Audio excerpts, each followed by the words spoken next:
Hey everybody, welcome to my channel. My name is Willie. Today I'm joined by my friend Diego, and today we're going to talk about the show Invincible and some other stuff. You want to introduce yourselves? Yeah, I'm Diego. Just your classic superhero enthusiast. Nice. And yeah, we're here to go over the infamous, very infamous show, Invincible. What do you mean by like infamous? Well, that scene. What, like at the end of the first episode, or? That scene, yeah. Oh no, dude! What was your reaction to that? I got to, when I didn't know anything about it. I just thought, this is your cool classic superhero movie. Yeah, no, I thought the exact same thing. It was like the Guardians and the Globe. I was like, yeah, there's just like this is the team. Yeah, and then the ending, and I was just kind of traumatized for a little bit. Yeah, no, I was also like confused. I was like, wait, so like, why did Omni-Man like kill like the Guardians of the Globe? And like also I was kind of disappointed because like I thought they were cool. Mm-hmm. I was like, man, I'm just like not gonna see any of these people for the rest of the show. Yeah. Like I was disappointed. I was like shocked, and I don't know, but like it was cool. It was like most shows like this in the genre like don't really do that. So and also spoiler warning. Yeah, if you haven't seen Invincible, just go watch it. It's pretty great. So, what about the visual storytelling? Because, did I think it was good? I mean, so if there's anything, like, there's nothing I love more than, like, traditional, like, hand-drawn animation. Well, okay, then again, like, I don't know if in 2021, if it's still hand-drawn. Like, I really don't know. Something's digital in some way, but, like, it looks like a show from like 2000 and like whatever, and like it looks like it's like an old Cartoon Network show, and that's what I love about it. Because like for me, superheroes work so much better in animation. That's part of the reason why I don't really like the Marvel movies, is because like when it's in live action, it's just kind of awkward. It's just like I don't know, like it doesn't work for me. But, like, you could just do so much more with animation. Yes, exactly. Like, you're not like restrained by like the rules of reality, and you can just literally do whatever you want. And it's literally superheroes, and there's no limits with superheroes. So like, well, you know what I'm saying, but like that's what I like about it. And I love how you can do scenes like that, like the end of the episode where Omni-Man just murders and beats the shit out of everyone. That was so cool. It was so cool. Totally, yeah. Totally, yeah. No, and the character design is another thing. Like, I love the way the characters looked. Like, all the superheroes, they look cool. They look awesome. And because like if a superhero looks like shit, like if they look lame, you're not gonna care about them. Yeah. You're not gonna think they're cool. But like, yeah, no, I got Invincible's costume's awesome. I think Omni-Man looks awesome. So does like all the other people. Like, what was the robot's name? Just Robot. Yeah, that was his name. Yeah. Yeah, he was cool. It's like C-3PO kind of. Yeah, and that's more what advanced version. And then he like reincarnates himself, and it's kind of weird. It's like, what the fuck? It's kind of weird. Like, I understand what he was doing, but like the whole I'm gonna like reincarnate my body in the other superhero's body as like a kid. Like, what? He kind of like transferred his consciousness, I guess. Yeah, and then that was really cool, and I really liked those two clone characters, like those blue dudes. The Mahler twins, yeah. Yeah, they were they were funny, they were cool. They were like the comic relief. Yeah. No, yeah, they were really good, and like I'm trying to think, like the action. The action was awesome. Battle Beast. Yeah, and like remember that whole, I think it was like the second or third episode where there was like those aliens come from the other world, but like their world like was like the time was so much faster. Yeah, like all of that. Like I love all of that, like city action and like the superheroes flying around. And like I said, like when it's hand drawn, you could just do, and like you buy it, even if like this isn't like real. Like I like my suspension of disbelief, like I can believe it much easier, or if that makes sense. Like when something's like hand drawn, I understand what it's going for, and it's easier for the thing, like the show or whatever it is I'm watching, to like. It's easier for it to like display itself to me, and I can understand what it's going for easier, as opposed to like, if that makes sense. But like as opposed to like when I'm watching, like a Marvel movie, for example, like I don't buy any of it, and like I'm not invested in any of it, because like I don't. Like I don't care because like it looks so stupid. Mm-hmm. But like when it's animated, it looks so fucking cool, you know? Yeah. Well, that's interesting. Yeah. Well, shoot, I had something to go with this. What were you gonna say? So, any news about like season 2 or something? I don't know when it's coming out, but You excited to watch it? Oh, dude, yes. The show is. This is like one of my favorite shows. Like, I mean, I know it's kind of going on a limb, but like it's one of my favorite shows I think I've like ever seen. Well, that's pretty good, yeah. But then again, like I haven't seen that many shows. But I guess in terms of like, okay, so most of the shows I've seen, you know, are like animated. Uh-huh. Like I watch all of like, you know, like the Cartoon Network and like anime and stuff like that. Superhero Squad. What is that? It's like some like kids like Marvel animated show. Mm-hmm. Forget it. Never mind. It's like really kid friendly. Yeah. Sorry. No, that's okay. I don't know if that was how loud that was, but Yeah. sorry guys. No, so what was your like favorite thing overall about the show? Overall, really was just the story, you know, like this. Oh wait, yeah, we haven't even like explained. So basically, I know we told you to watch it, but basically it's about this kid. He's half superhero, half like regular. I don't know how to. He's like half human, half Viltrumite. His father Viltrumite, being from, the planet Viltrum, who is played by J.K. Simmons, by the way, and it's so awesome. Uh-huh. I love J.K. Simmons so much. If you guys don't know, he played Mr. Jameson in the original, in the original Spider-Man movies, and he also was in Whiplash, which is like another great movie. Mm-hmm. He's so funny in that. He's great, and he does great work here too. You were saying? He was in Kung Fu Panda 3 and Legend of Korra. Yes, he was. He was Kai was his name? The villain? He was Kai. Yeah. The Tenzin or whatever. Yeah, I never watched Korra. But he's in a lot of stuff. He's awesome. And then, wait, what were you saying? We're continuing talking about the synopsis? Yeah. Okay, so his father's from Viltrum, and he lies to Mark, the kid, saying that Viltrum is a peaceful planet whose goal is to aid other underdeveloped planets and use their powers for good. But in reality, it's kind of the opposite. That's kind of what the big twist was at the end. Is like that. I mean, we know Omni-Man is like by the end of the first episode. Omni-Man's is Invincible's dad, by the way. The guy who J.K. Simmons' character.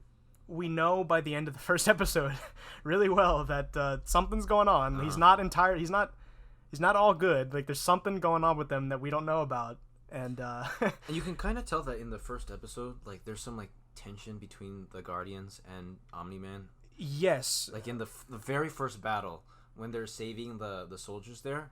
Yeah, like, Omni-Man's kind of looking down. He's like, yeah, these guys suck. Like, uh-huh. Yeah. And Immortal he's catching on to it. Like he's just kind of glaring at Omni-Man. Who's Immortal again? Immortal is Oh yeah, the guy who comes. Yeah, that shit. Yeah. Like the Omni-Man. Uh-huh. He was so cool though. Yeah, he was great. Yeah, that whole last episode. Well, okay, I know. We're not talking about this in a very orderly fashion, but I don't know how much that matters. Yeah. So Mark is like he's the main character. He's really cool. Like I really bought him. I really liked him because like a lot of these characters like him, I typically don't like. I typically don't like teenage like brash characters and stuff like that are in these like generic hero's journey stories. But here it's done well, and I really like how he's like you know he's like in the shadow of his father. But then like but like his powers didn't come in until like he's like late, like he's like 18. His powers are like just coming in, you know, and he's like and it's like I really liked how it's like it takes like stuff and like into account like stuff in like modern life, like social media and stuff like that, when like people are like looking at the stuff he's done, like, oh man, this dude's like badass. They're seeing like some like Instagram thing of like a video of him like punching the guy. Oh, that was cool. And I like and like like I typically don't like American like high school settings because they're always so cheesy and like they're not they're just like, I don't even need to explain why it's bad. Like, it's bad, but I don't know, like it's hard to explain. Like, I really liked it here, and I really liked the other high school characters. I liked his friend. He was funny.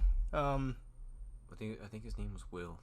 Yeah, he was really funny, even though he didn't do too much in the show. Like, I think he was just kind of there for representation. Well, yeah, it didn't really bother me, and like I still liked him at the end of the day, Yeah. And like, even though he didn't really add much to like the story, but he was just kind of there. Yeah, and Amber, she was kind of a bitch, but yeah, no, it's just. But I don't know. Like that's the thing is like I've seen like worse characters though. Mm-hmm. So like, but also who's the other like the other superhero, like the girl who he kind of liked, like but she was like a superhero. Eve. Yeah, she was cool, even though she was also a bitch. Yeah, like she's dating like the douchebag and like no one. Rex. It's like yeah. Rex was funny though. He was. I fucking Rex was hilarious. Yeah, it could be kind of a jerk, but like he's supposed to be like the jerk of the show, I guess. Yeah, I forgot what the line was. Like there was some line that like it had me like dying laughing. I forgot what it was, but like it was something he said, and like I just like laughed my ass off. And that's the other thing I like is like I just liked how they like they were willing to make this show like violent and like like make like make sex jokes and stuff like that, and like like so sometimes it can come off as obnoxious, but like here I thought they pulled it off really well, and like it didn't seem like they were doing it just for the sake of doing it. Mm-hmm.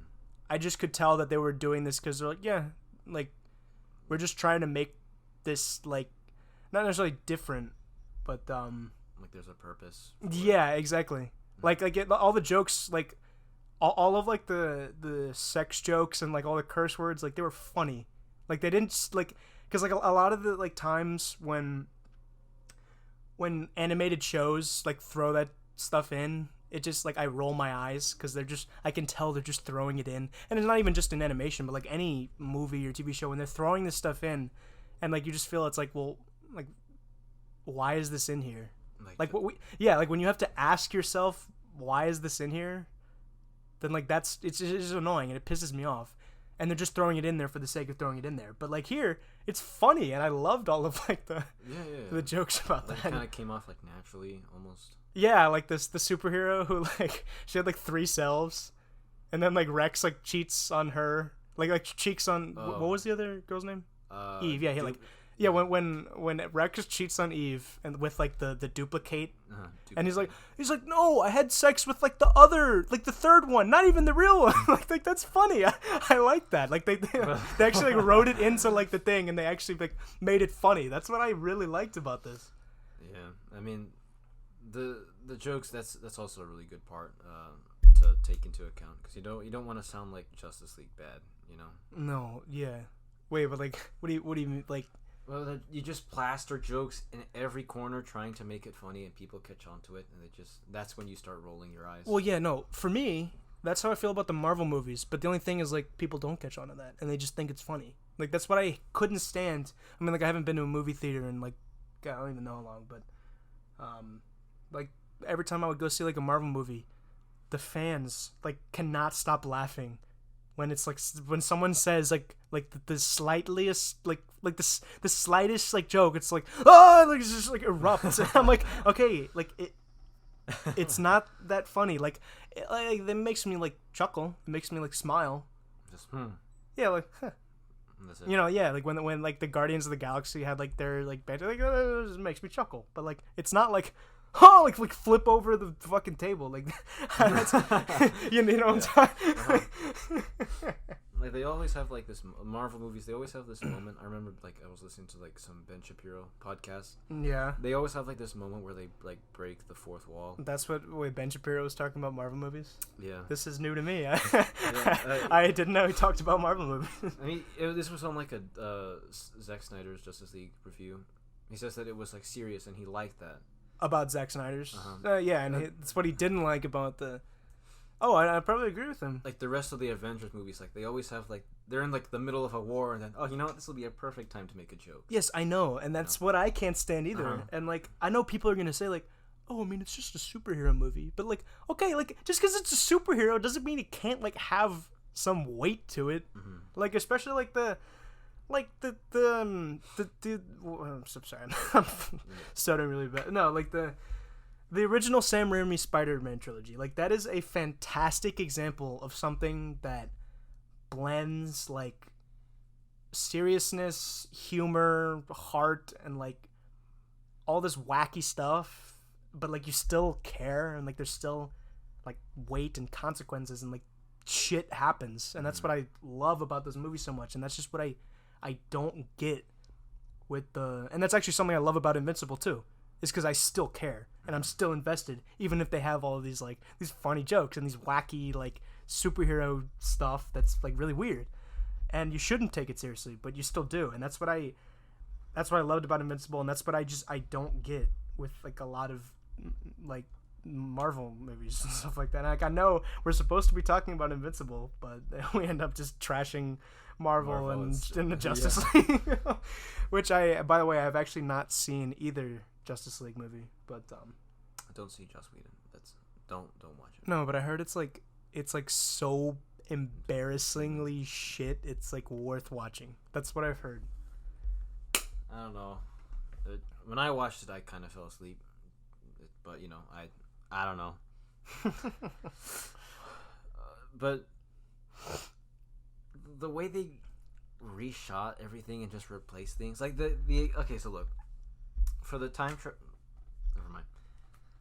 Actually, you know, spoilers, I don't care, dude. I really could not give less of a shit. Okay, listen. About Justice League. Listen, look. And the Zack Snyder's, they lost. The Justice League loses, and Flash has to go back in time to create the first Flashpoint. And is this the opposite of the Joss Whedon? In Joss Whedon, they win? Yeah. Okay. But, so... Okay, well, actually, going from there, I can I mean, even though I assumed I was going to prefer... I mean, I haven't seen either one, but, like, I assumed I was going to like the Zack Snyder version anyway. But, like, just going off of those two, like, premises, oh, yeah. Zack Snyder, that sounds instantly better. Just going off of the idea itself... Yeah, Zack Snyder, all the way. And then they replaced the, you know, save the world, like reversing time, into pushing a truck with Russian kids. In Joss Whedon's. Oh wait, yeah, I remember. I think Ralph the Movie Maker. You know Ralph the Movie Maker, right? Ralph the Movie Maker, no. Well, okay, he made a video.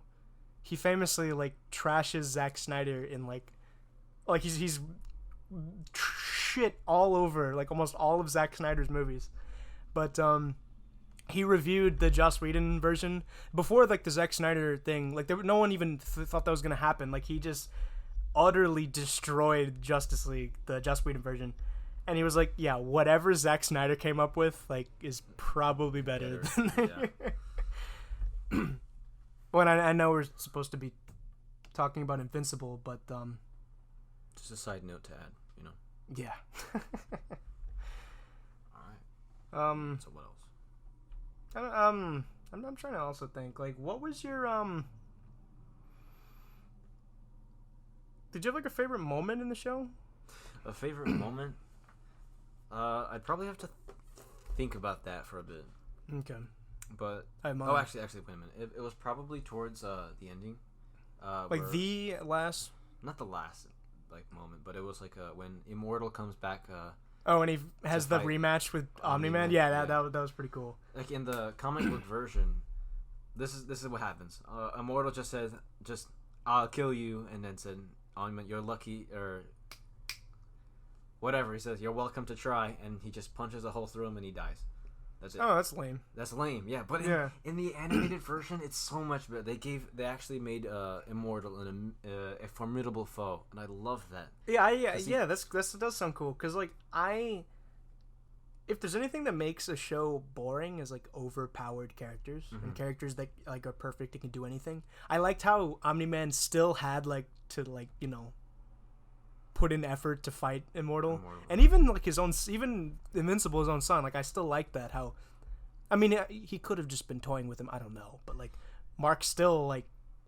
Mark's Invincible, by the way. I know we didn't give a good synopsis of the show, but like I said, you should have already watched this before listening to the podcast. But no, like I liked how Mark still put up like a decent fight against his dad, even though like I mean in the end he literally beats the utter shit out of him.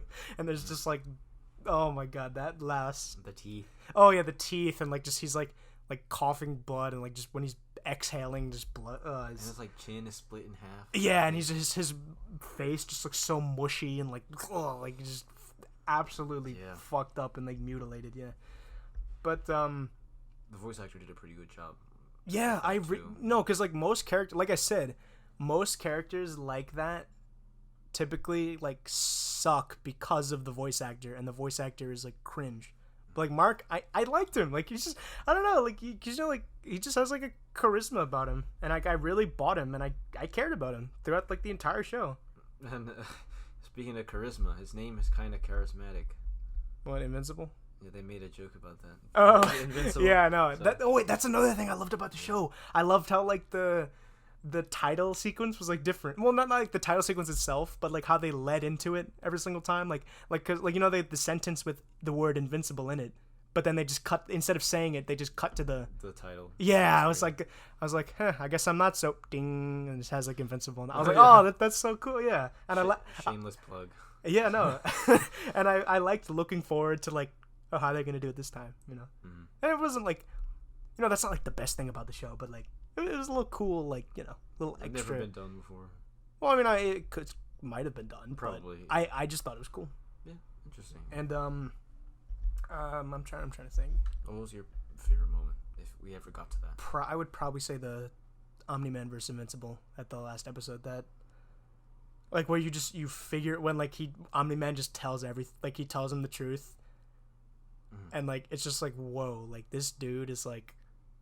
He's a monster. Like he has like absolutely no like like he has like absolutely no mercy with him and at all. Like he's just completely cold and like I mean he's evil. Like and but you have to remember that he has like these moments where he's like, should I do this? Like he's fighting with himself. No. He's not like completely I mean I well, yeah, because he has that scene like in the last like arc of the show where like he's by himself just in the middle of like it's probably like I don't know if it's the Himalaya, but he's just like some like mountains in the middle of like nowhere, just like he's just like, man, like how am I gonna tell Mark? So like at least he like cares and he wants him to understand. That's the thing.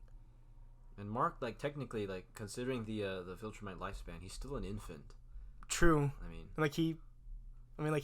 He stood up. Like, he had some fucking balls. Like, he stood up to, like, the most... Like, I mean, I don't know how Omni-Man compares to the other Viltrumites, but, like, he stood up to, like... I mean, to my knowledge, like, a fully grown, like, fully... Like, how'd you say? Like, fully trained, like... Soldier. Like, peak... Yeah. Like, peak... Peak performance. Yeah, like he's in his prime. That's what I was trying to say. Yeah, like Omni-Man, as far as I'm concerned, is in his prime at this point. He's probably like 1,000 years old or something. And how old is that in terms of like the lifespan of like a Viltrumite? Well, he said that they live for thousands of years, and the longer they live, the slower they age, and the more powerful they become. Oh. So he might not actually be in his prime. There actually is a comic book villain that is older and probably more powerful than Omni-Man. So you've read the comics? I know like the general. Yeah, because I did not know this was based off a comic book until I saw at the end of the first episode, like based on the comic by, and I was like, oh, cool. Which I thought it was like completely original, but I mean, it just doesn't bother me. I mean, it's awesome, and that's Excuse me. Okay. Nice. So, I guess the reason why Immortal versus Omni-Man is probably my favorite is just because you have like these. That was parallels. your That was my they have like these parallels, like Immortal and Omni-Man. They've been alive for so long. They've been alive for thousands of years. Immortal has been. That was why Immortal was cool. He could just he's just constantly coming back to life and. That origin where they're bringing him back to life, you could see he was Sir Lancelot. Yes, like when he was in like the King Arthur times, that was awesome. Yeah, and Abraham Lincoln, and then just your regular superhero, and then he became immortal. Because I remember seeing like in the review, Immortal has been alive for so long, and he still sees something in humanity. Well, Omni-Man has been alive as well for so long, and he just sees them as like caveman. That's actually no, he sees them as like not caveman, but like he just sees them as like bugs, like lower than like you can just squash them and like you don't feel anything. Big deal. That remember like in the fight when Omni-Man and Invincible are like just duking it out, Matt like I'm not Matt, what the fuck am I saying? No, like Mark's like when Omni-Man's like just telling him, I'm like, I'm gonna take you to like the Viltrumite thing and you're gonna help us like like expand our empire. Yeah, expand the empire and like just like I got a lot of like Hitler like Nazi vibes, like like we need to like exterminate like the scum of like the universe and we need to make it like perfect and stuff like that, and they think they're doing like a good thing. I mean we know it's obviously not, like that's like what the hell, but especially what they did to their own planet. Yeah, like that whole sequence when it's the flashback of just like all the Viltrumites just like constantly just everyone's murdering each other because they need to like really know who's like elite and like who's never gonna like back down and never show. Yeah, like that quite literally is like the social Darwinism. Whatever. Yeah, no, it is. So don't do social Darwinism, kids. It's pretty bad. We're not saying that Darwin isn't interesting or you shouldn't read Darwin, but the stuff that could happen, the stuff that came out after him, like the Nazis and all that's not good, and you shouldn't do that. You forewarned. Yeah, no, I didn't see that parallel between Immortal and Omni-Man. Yeah, but like we were saying, that whole sequence where Omni-Man's like Mark, you seriously still have you have an attachment to these people? Like, I need to get into your head how much these people like don't matter. And he's just like, like showing him like just in the train station, just murders all of those people with like this, like he's holding Mark and he's just like, remember it's like I know what's happening, but it's like it's kind of hard to explain, because like he's holding Mark and like he's just flying straight through, he's like that feels like nothing to him. He's just like flying through like the train station and like just it's really hard to explain. Like he's just trying to show them how fragile they are, humans are. Well, no, and he was showing like how it just like this is his perspective, not mine. Yeah, obviously not. He was just like, this shit is like pointless, dude. Like they're literally like bugs, and like their lives are like meaningless, and all of this like struggle, like the wars and all like the stuff that's happening, and like the struggle on Earth is like it's pointless, and that's why we need to like we need to have the Viltrumite Empire conquer them so then they can get rid of all this stuff. To get involved in. Yeah. To make things perfect. In his, yes, quote unquote perfect in Omni-Man's view. But just, man, like when he's in the train station and you just literally just like see all absolutely no regard to like anyone's safety, just demolishing everybody, just like gore and like blood everywhere. Like that was very impactful.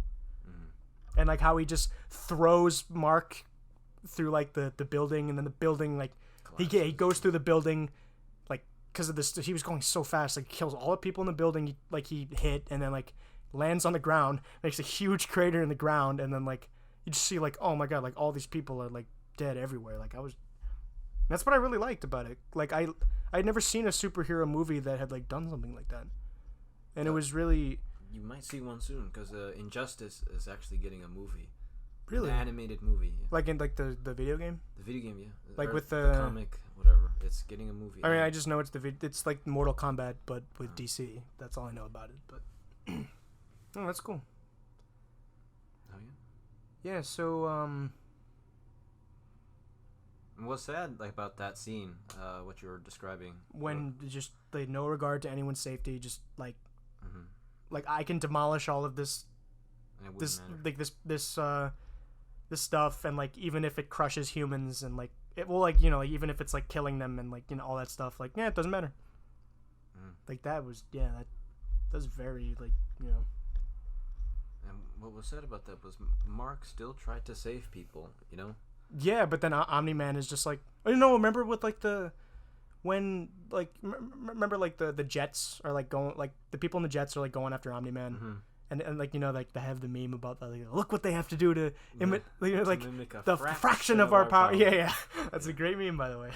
And like I remember when because guys, actually Diego recommended that I watch this show, and I had seen memes of that, but then once I found out that that's what the meme was, I was like, oh, this all makes so much sense now. And like when I saw Omni-Man, I was like, oh, that's what that meme is. That's who that is. Like I was like, oh, okay. But yeah, and like when he like just flies right through the jet's like just destroyed, and then the pilot ejects and lands on the, like he's just falling, like not working. Mm-hmm. Mark saves him, and he's like, oh, thanks, dude. Like I thought I was literally gonna die, and then Omni-Man just gets down and then just literally crushes his like head. I was like, man. Yeah. Pretty gross, but I mean, yeah, it seems like the people Mark tries to save, Omni-Man just ends up killing them. Yeah. Like it in this different scenes, like there was that guy, and then when the building was collapsing, Yeah. he was trying to hold up like this woman. And Yeah, there was like the daughter, old lady. Yeah. and then yeah. she died, and then there was this one guy in the subway, and you know he just kind of just went squash. Yeah, and then remember when Omni-Man goes back to his house, and then like he just all like the soldiers are invisible. Yeah. Oh yeah, and he just literally like throws that guy like into like the island kitchen table, like the, how do you say, like the island? You know, The like island, yeah, within the kitchen, Uh-huh. and just splits him in half, and you see that like his torso just slide over the. I was like, oh man. I mean, it was, but this is the thing. Is like it's still cool, and like I don't know if it's like it's weird that it's like you know it's just that I find like I'm like, it's not like in a weird way, but it's just like I don't know, like, it's still cool. Like it's badass that this guy can just like totally just beat the shit out of anyone. Yeah. And like Cecil. I loved Cecil. He was really Cecil good, yeah. was so cool because like I always go back to like Marvel movies and like the superhero tropes. Typically all of those like director characters or like commissioner characters, they always suck. They're always boring as shit, and they're always like you don't like them. But like I was gonna say they're assholes, but like Cecil's an asshole too. But like you still like him, and so yeah, and like oh man, like. And I love how you could tell, like they just established, like they could establish that Cecil and Omni-Man had a relationship before, and like like they did it really well and seamlessly, and like it wasn't like, because you know like most of these superhero movies, like I said, they always have to like overemphasize that these people have something or like that, but like this movie, like you could just tell by like the way they talked, like the nuances of how they talked with each other. You could just tell that they were like. Friends. They have like a past, yeah, and that's Especially the ending, you know. yeah, because like Cecil was like, man, like what the fuck, Omni-Man, like After why are you? We've been together. Yeah, like really? you were like the savior of like Earth, and like you did all this stuff, and now like what are you doing? And he's like, I was hoping that the reason you killed the Guardians of the Globe, like I was waiting for a good answer. I was hoping for a good answer, but.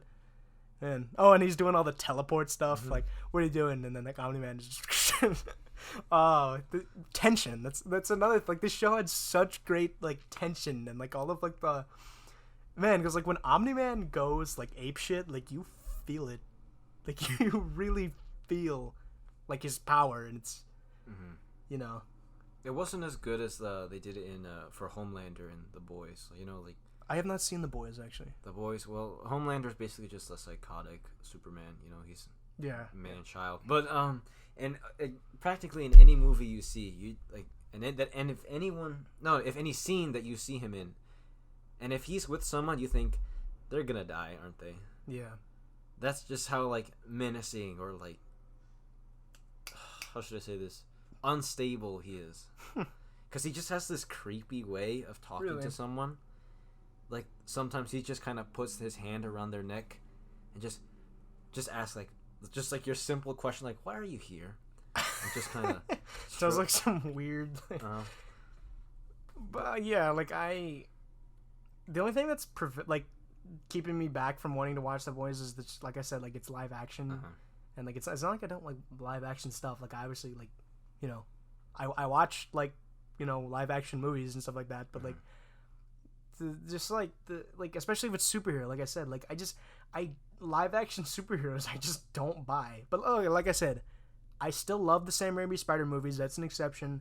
I really love not as much, but I really love the Nolan Batman trilogy, like the Dark Knight trilogy, particularly Batman Begins. That's one of my favorite movies. Speaking of live action, I completely forgot. Invincible is actually getting a live action movie. Really? Yeah. Why? Is J.K. Simmons gonna play Omni-Man? No, I don't think he's too old for that. Well, okay, but like Omni-Man has like gray hair.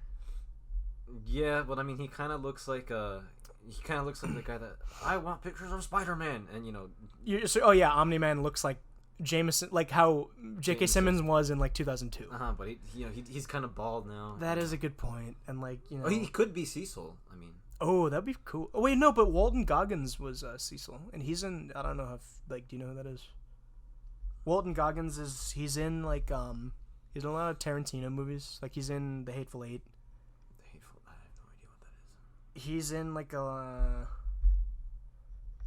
he's in like a lot of stuff. Like if I showed you. Hold on, I'll show you a picture.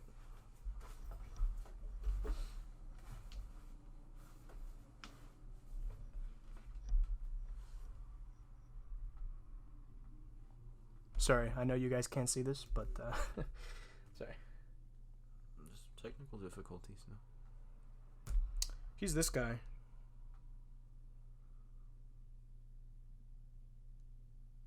He looks familiar.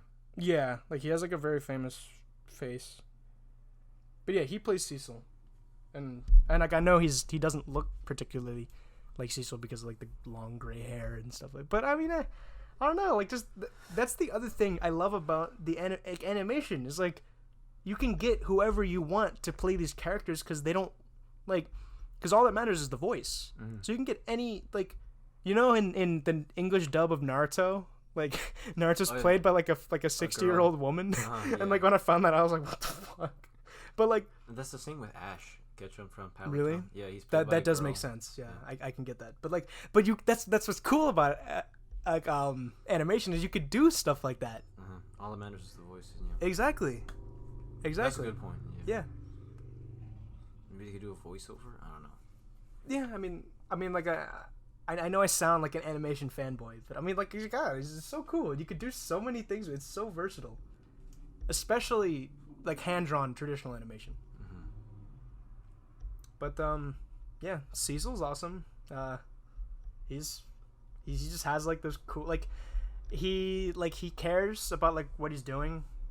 Like he's like the guy who's like running all of the superhero stuff, and like I said, typically characters like that in other superheroes stuff like they suck. You don't like them. They're just boring. Like that dude in the Avengers, like Fury. No, not him. Like the other guy. I was like, what? Like who is that? Like I don't even like remember what his name was. Like he was so boring, and like he dies like halfway in the movie. Remember? Coulson or whatever. Yeah, whatever his name. I'm like, who is this? Like I don't like. Agent Coulson, I think. But yeah, or like I'm trying to think of another example, like of like a good example. Actually no, Lucius Fox, if that counts. Or no. Actually, more. I guess you could say Alfred. Alfred. I guess because you know he's like his he's like his butler and he like does, or like yeah, that's why I was thinking it was more of Lucius, because Lucius gave him all of like the tech and like all of the yeah, that's why. Because he's the guy kind of like running the. I don't know. It's not a very good like comparison, but it's something like that. Mm-hmm. But like I said, like most of the characters like that are like the Avengers dude, and I would say his name, but I don't even know his name. That's just goes to show how much I don't care about him and how much I don't remember and how much he sucked. The first Avengers movie, right? Yes. Okay, yeah, I think it probably was Agent Coulson or whatever. Yeah, and then like the whole like last act of the movie, the reason the Avengers came back together was like to like honor his like sacrifice and like his memory and stuff like that. I think it was, It was Agent Coulson. Yep. Phil Coulson. Could not give less of a shit. To be honest, you have a point there. I completely forgot that he died. I forgot he existed either. No, but like that's my attitude towards like most of these like Marvel characters. Really? Well, yeah, because like, well, the other thing is like most like looking back at it, like most of the Marvel movies were like pointless. Like Age of Ultron, what was the fucking point of that movie? Like, it establishes like the like Infinity Stones, I guess, and then like Vision was made, but then kind of like an origin story for Vision, I guess you could say. Yeah, but the rest of it, like all the action with all of like those armies who like you don't even know who they are, I'm like what was like that even about? Like it's just like Ralph the Movie Maker explained why Age of Ultron is bad perfectly. He gave the analogy, or like in the simile, how Age of Ultron is like a giant fucking chocolate bar, where like chocolate is good in like the little tiny like fun size ones, because like you get the little burst of like the sugar and like the chocolate, it tastes good when it's bites, but when you have like those huge like Hershey bars, like you just end up like you have like 3 squares and you're like, oh god.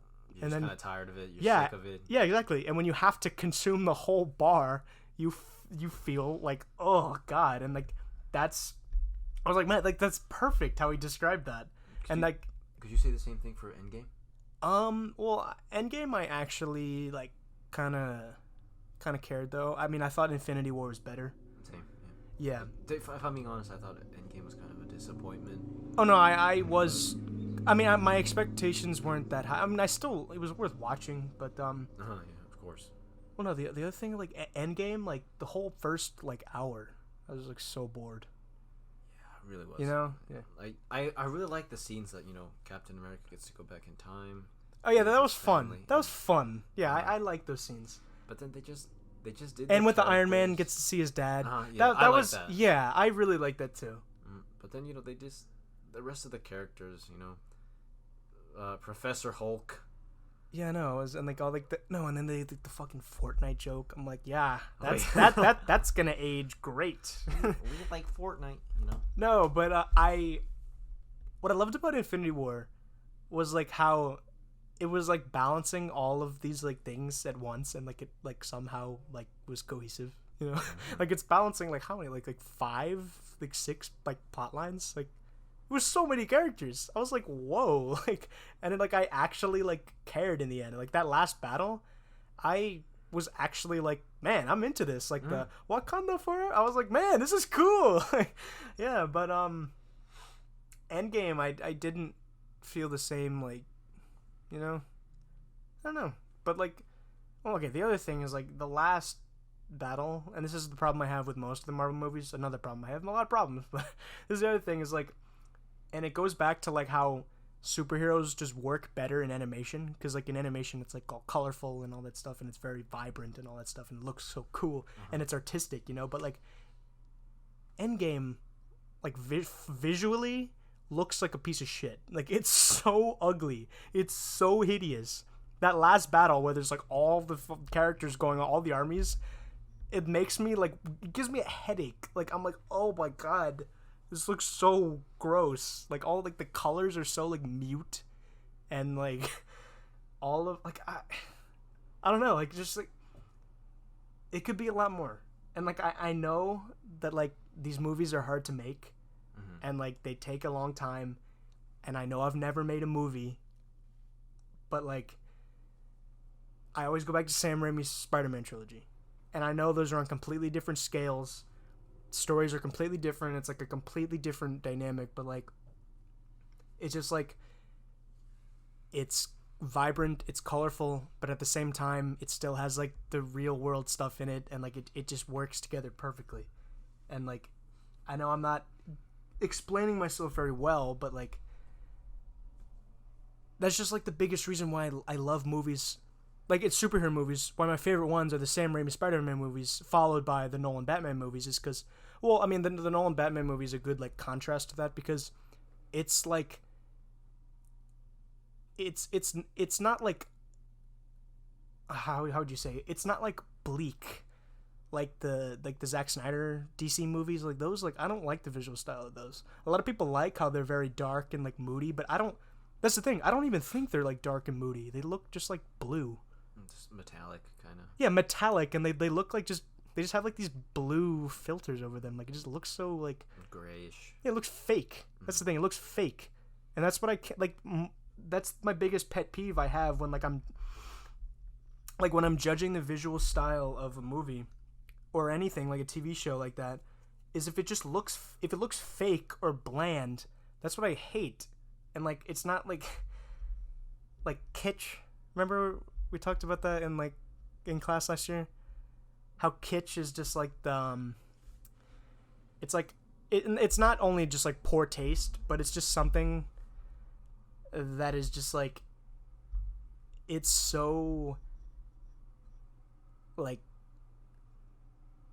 it's just kind of it's just like you look at it and it's just like this is like a thing, like someone actually like thought that this was like a good idea. But the other thing is like most kitsch is like accepted as like a good thing, you know, like Marvel. I think Marvel movies are extremely fucking kitsch. Remember we talked about it? Like kitsch is, well, it's like a German word. Oh, okay. It just means generally just things that are in poor taste. Oh, okay. Well. Or like just things that are cringe. But like people still do them anyways, because it's just like socially, like, you know, like how the guy explained in the video is like people going to see Santa Claus in the mall. Mm-hmm. But it's like that is like the kitschest fucking thing like ever, you know. Yeah. And like that. Yeah, or like a lot of music is also very kitsch, but that's a completely different story. I don't want this podcast to be like 2 hours long. Mm-hmm. But yeah, I think Marvel movies are just, and I know we're supposed to be talking about Invincible, but just the background, the visuals is just very dull. Yeah, and then when it tries to take itself seriously, I know Infinity War is an exception, but even though they still had some annoying, like, unnecessary humor in there, but what was I saying? I'm sorry. The visuals.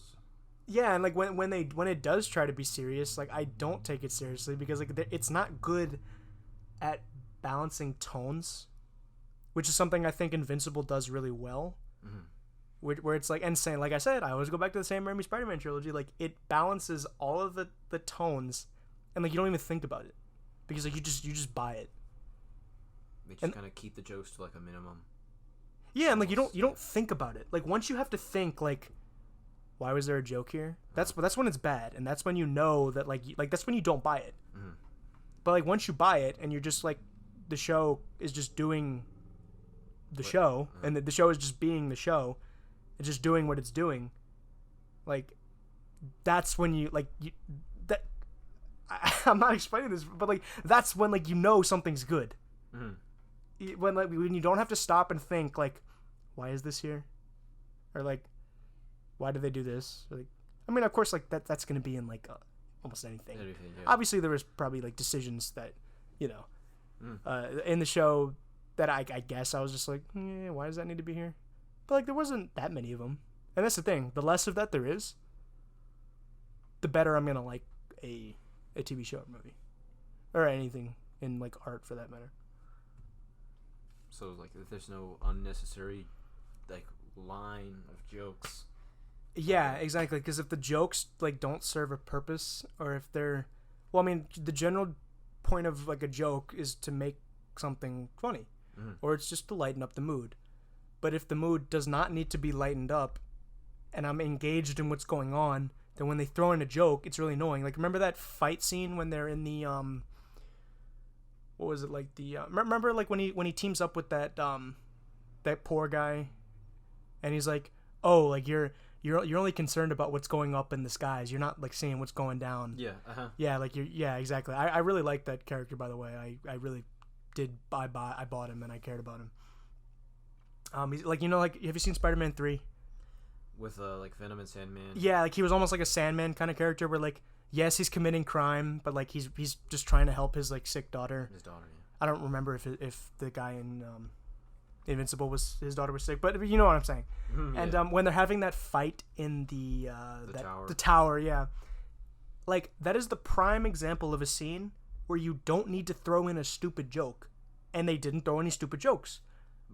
What about when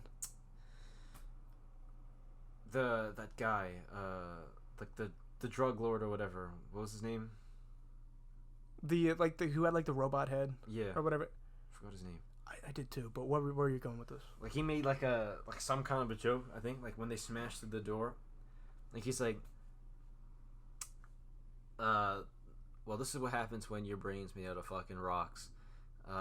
Now you're gonna have to replace the door. Also, Italian wood. Oh yeah. Well, I mean, I guess like I wrote this down on my notes, but like I lost them, and why I ended up liking that was that like that's just kind of who he is. Well, yeah, it's exactly, and like also how'd you say, like it also served as like a purpose to make the characters even more angry.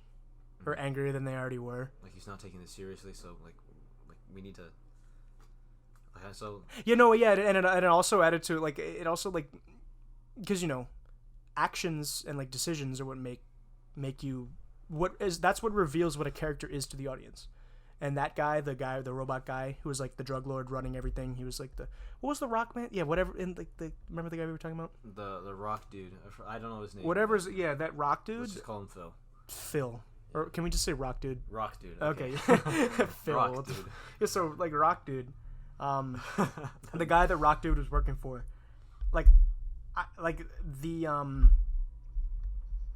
him, like the robot guy making like the snobby jokes about like his Italian like wood desk and all that stuff, like that just like added to like who he was, and like that gave me more insight of like what kind of guy this villain is, and that's why it didn't bother me, because like it served a purpose, and it was funny. Yeah, it was. That's the other thing, like all the like there's no joke in this show that was like made me roll my eyes.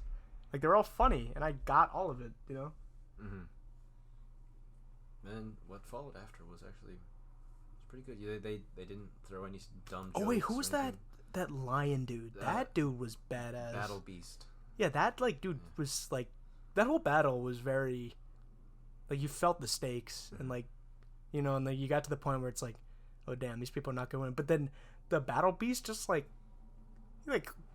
oh my god, like, and then the fact that those people that like recovered after he like beat the shit out of all of them, I thought he like killed like all of those people. Yeah, Monster Girl, Yeah, you just because like Monster Girl's the one who has like the two forms, and she can turn into the monster form, but then like every time she turns into the monster, she becomes younger. Yeah, she becomes younger in her human form. Yeah, she's basically Hulk. But does Hulk become younger in the? No, but he's just stronger. Yeah, it's kind of Hulk. Think of it as Hulk, but like every time you become Hulk, you turn younger in your age. Like you become younger in your human form. But yeah, and like when I was like when Battle Beast like completely just demolished, like just cracked like smashed the skull of the monster form, but then like it was like, but that they didn't do that to the human form, so I could say like, oh okay, I guess that makes sense of like how and I thought that was cool, but like you there was still damage done in the human form, Yeah, that was cool. Magic or something. Yeah, I don't know. Yeah, but then there was he like cracked like the forearms that other dude. Yeah, what was like his name? He was the guy who was really serious and like he lost his powers for a long time. I'm thinking Power Man, but I'm thinking I don't that's remember not what his name. I don't remember. What's his name, dude? I don't know. Well, he was actually voiced by the typical voice actor for Cyborg. Yes, I'm trying to remember.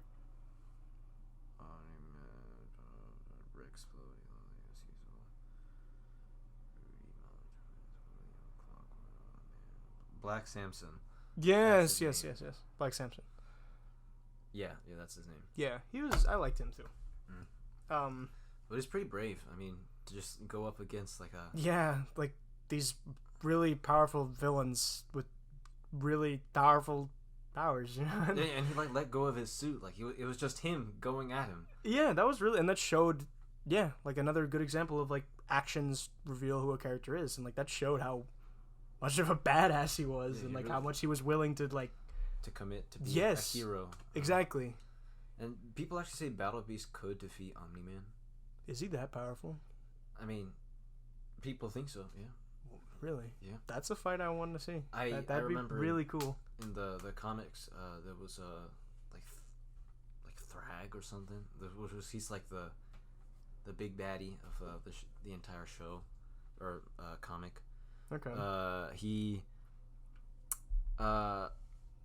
He put up a good fight against Thrag. They like were fighting for like versus a week. Battle Beast? Yeah, Battle Beast. Yeah, they were fighting Thrag for a week. is more powerful than Omni-Man? Yeah. Okay. So they had to like Invincible and Omni-Man had to like team up together. Okay. I think. Was this in the show or in the comic? The comic. Yeah. Okay, yeah. They might reveal it in like season 3, or maybe 2 or something. I don't know. But season 2, the main villain might be Conquest. I don't know who that is, but yeah. I don't want you to tell me about this stuff because I haven't read the comic. So. Yeah, I'm just giving you the names. You know? True. But yeah, the fact they were fighting for a week. Like it, and he doesn't really care. Battle Beast, he really just doesn't care about anything. He just lives to fight, you know, which is kind of weird, but you know. Yeah. Yeah. So, great show. Thanks for recommending it to me, dude. Any other questions? Like about the show that I would. I'm trying to think. We talked about most of the stuff I want to. I guess, like, things we didn't like. We didn't talk about that. I don't think we didn't like. Because there was nothing. No. Because there's inevitable that there's stuff that you're not gonna like in any like stuff. But what did you not like about the show? Well, towards the ending, the subway scene. I feel like that was too much. I mean, it's not that it was too much. I feel like it was kind of unnecessary. I can see that. You know, like I'm all about like murderous killing spree or whatever, you know. Yeah, it's interesting. But you know, like the Guardians, that was like the Guardians scene. Yeah, that was really good. That was great. Yeah, and like it was well choreographed. Like you felt all the storyboards. It was it was very storyboarded very well. And that's another thing. That's another pet peeve I have about like a lot of animation. That is bad animation is like it's because it's not storyboarded very well, and they don't have like because like you're supposed to be able to, you know, like comic books. Like, you should be able to just see the images, just the still images of a sequence, and you know what's happening, and you get what's happening. You don't need anything else but just the frames. And with that fight, that's a very prime example of something like that, where it was very well storyboarded, very well choreographed. Like, yeah, you know. But, you know, towards the subway, I feel like that was kind of unnecessary. Yeah, and I guess I could say that was not as well storyboarded, but I might have to go see that again. Because, you know, like... if I was going to say anything bad about that. I mean, if you think about it, I don't know much about what went on, but you could have just kind of moved towards the side of the subway and be all right. Okay, so look, like this, I know you can't... The people watching or listening can't see this, but look, this is the subway. They're coming through towards the middle. Couldn't you just kind of move to the side and be all right? Well, I mean, okay, but they're coming so fast, though. That's true. Like, how are these people gonna know? I mean, I guess if they were warned, then you could, but... I mean, but like people could probably hear something going on like towards the Yeah, but front. how are they gonna know what the hell's They going couldn't on? react. That's true. Yeah. I mean, yeah, I know it's a superhero world. This stuff happens, but like at the same time, I'm like, how are these people gonna know? Mm-hmm. Well, I was really hoping for like a, I don't know, like a DC reference. Well, I guess the whole Guardians was a DC. Oh reference. no, all of those people. That's what I liked. How they Yeah. were like all shouting out the members of the Justice League and the DC characters. Like Nightwing was, well, not Nightwing. What was his name? Batman. No, because Nightwing is Darkwing. Robin. Yeah, Darkwing. Yeah, that was his name. I loved how he was like this like reimagined version of Batman. I was like, oh, this guy's so cool. And then there's like the Wonder Woman looking kind of War Woman.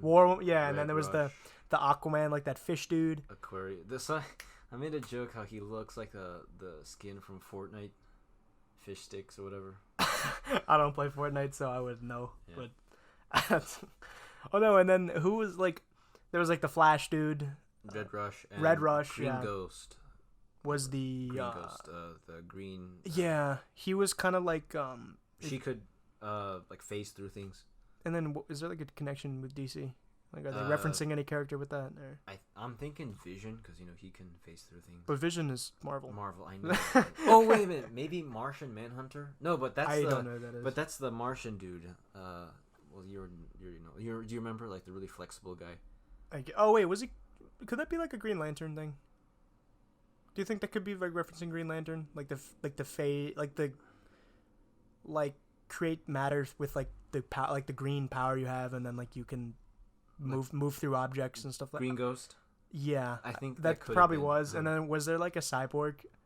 I guess you could say Immortal was cyborg because he's like coming back to life. I don't know. I don't know too much about the DC characters. I'm thinking like they split Superman into two, Omni-Man and Immortal, because I mean. Yes. Okay. That is excellent. Yes, I can see that. Like Omni-Man. Because Omni-Man is obviously Superman. Yeah. But like he is the red and white, while Immortal is the blue and yellow. But what's the connection with that? Well, I mean, because Superman's suit is red and blue, and so Omni-Man is the red, and Immortal's the blue. I can see that. And I'm thinking like Omni-Man could be like the evil side, the injustice kind of version of Superman. Of Superman, yeah, because I don't know too much about like all this superhero stuff, but yeah, I guess as far as I know, like there was like an evil Superman or something like that. Mm-hmm. Yeah, okay. And he was wearing like a darker suit that was like kind of more red, something like that. Yeah. And Immortal could be like your classic Superman, the good guy. Yeah, I could see that. It was really interesting to see what'll happen to Immortal in season 2. Yeah, I'm very much looking forward to season 2. Like, I don't know what they're gonna, but don't tell me about the comics. But yeah. I don't know where they're gonna go, and I'm very excited to see what's gonna happen. So yeah, I'm trying to think of other things that like I didn't like about the show, because I never like to just like say that something is like a masterpiece, like after just seeing it once. I like to like see it a few times, and like, because if I watch something again and I don't notice anything different, it's not like a good thing, because I like to be able to watch something or read a book, anything, like consume any piece of media and be able to like notice new things on the next time. And a lot of people, I guess, would agree with me. But I don't know how rewatchable this is going to be. I'm definitely going to. That's the thing. I guess if I'm gonna give criticisms, because I want to give some. I don't want to just like jerk the show off and stuff like that. But I guess I don't know if I would go back and rewatch it. Like maybe. Yeah, maybe. But I mean, I can go back and watch like the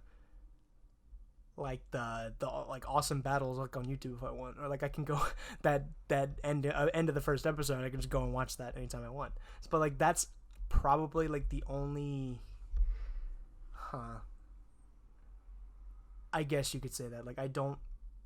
The rewatchability or whatever. Yeah, the rewatchability. Like I'm not too sure that I would be rushing to rewatch this again. Like I feel like I experienced it. Like that was a quality show. That was a quality experience, and I don't really need to watch it again. it's not entirely out of the question. Like it's great, and like there's a good chance I would watch it again. But it's not like I'm trying to give another example. Like Death Note, I have rewatched Death Note several times. Like that is a great example of a show where like every single part of it is great.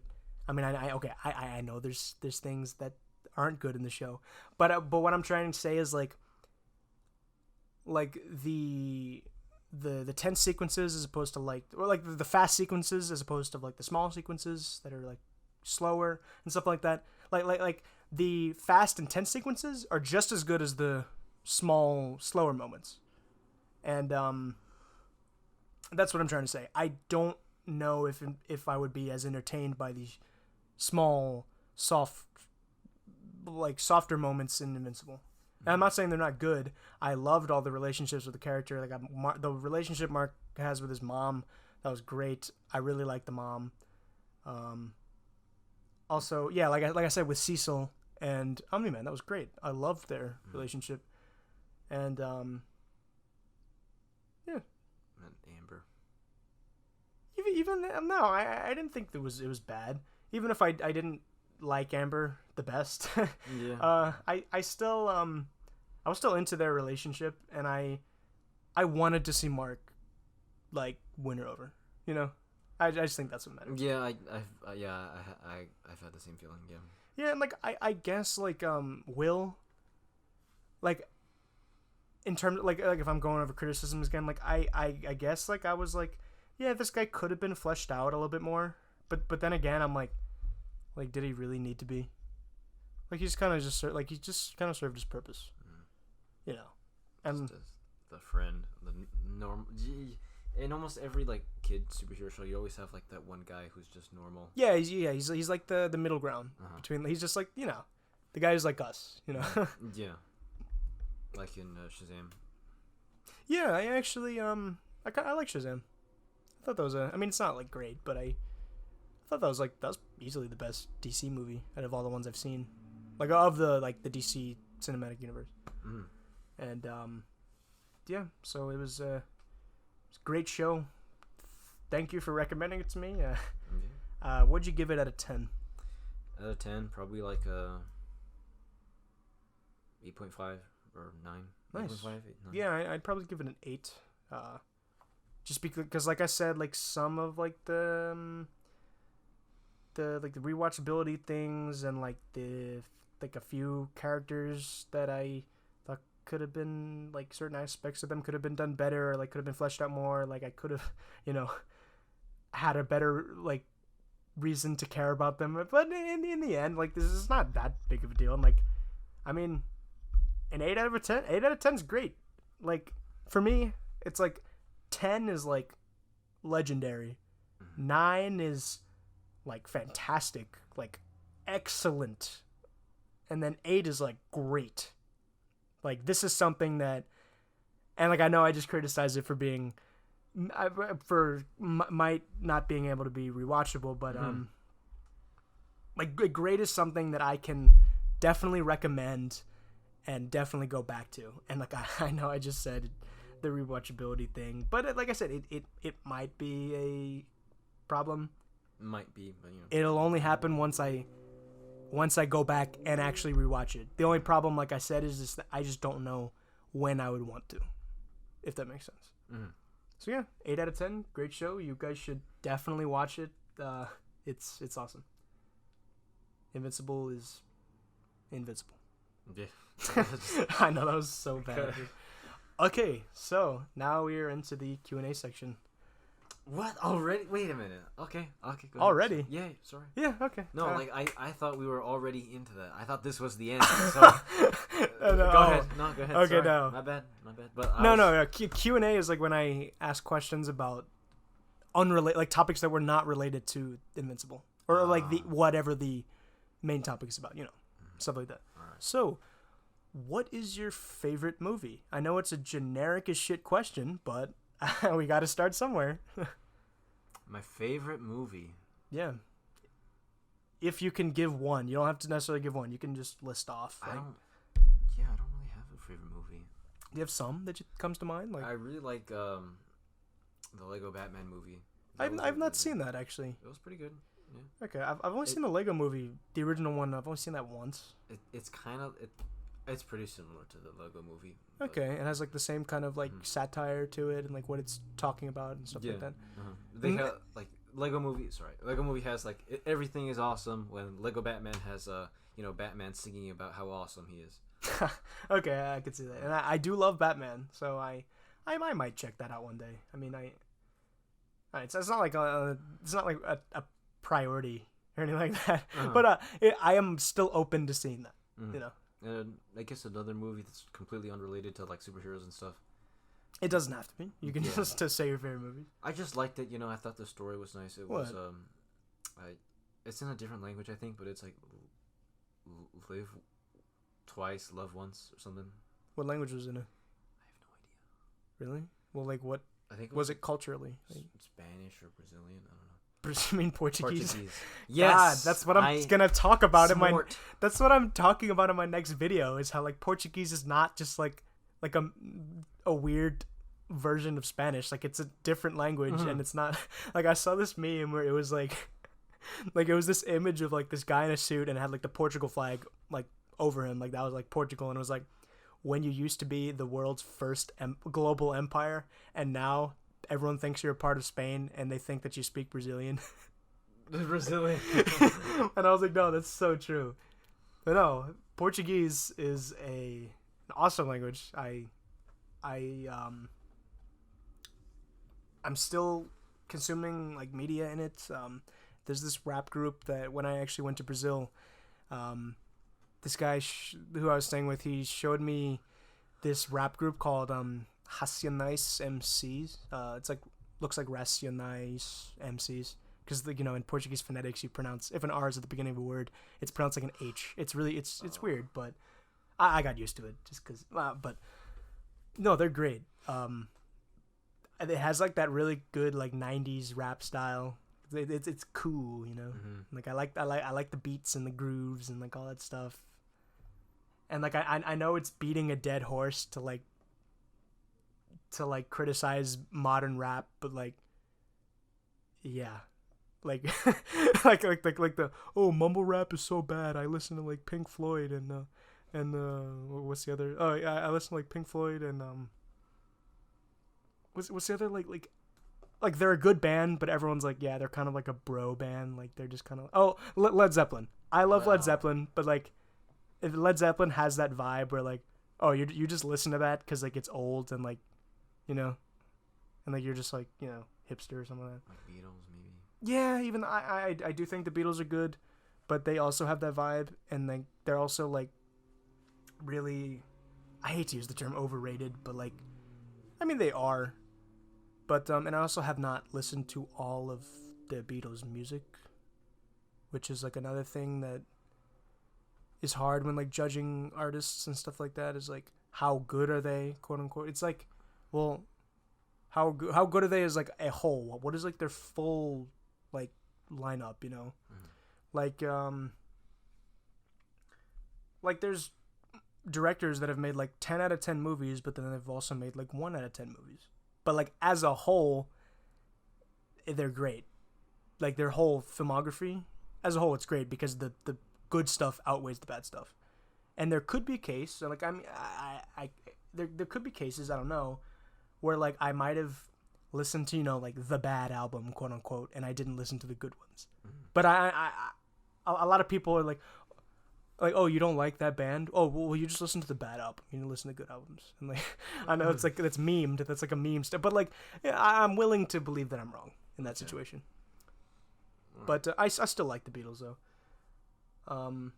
But like going back to what I was saying, the Racionais MC, they're really cool. I'm trying to give like a Straight Outta Compton. Straight Outta Compton, no. Like the Yeah. It's just about like this '90s rap, like the Ice Cube, Dr. Dre, all that stuff. It has that kind of vibe. It's not exactly the same thing, but if you're into that kind of music and like the '90s rap, like Biggie, Tupac, all that stuff, you definitely like these guys. And I like listening to rap in different languages. It's interesting, Because something that is typically thought of as like very American and like typically only hear it in English, it's interesting to hear it in Portuguese, you know. Yeah. Chinese. I have never heard Chinese rap. There was this one like Chinese rap, and like the beginning goes like ching ching chong ching chong chong. It sounds like they're saying ching ching chong ching. Yeah, we hate to say that, stuff like that, but if that's what it sounds like, that's what it sounds like. I don't know, but it's probably starting with like an X, make it like xiang. I don't know. I have not studied Chinese, so. Yeah, Chinese, the X's usually make like a sh sound. Yeah, like when written in the Latin alphabet. Yeah. Well, okay, so the pinyin or whatever. We kind of went way off of what the question was. What's your favorite movie? Yeah, I have some top picks. I don't really have necessarily one. I absolutely love, obviously, Kung Fu Panda 2.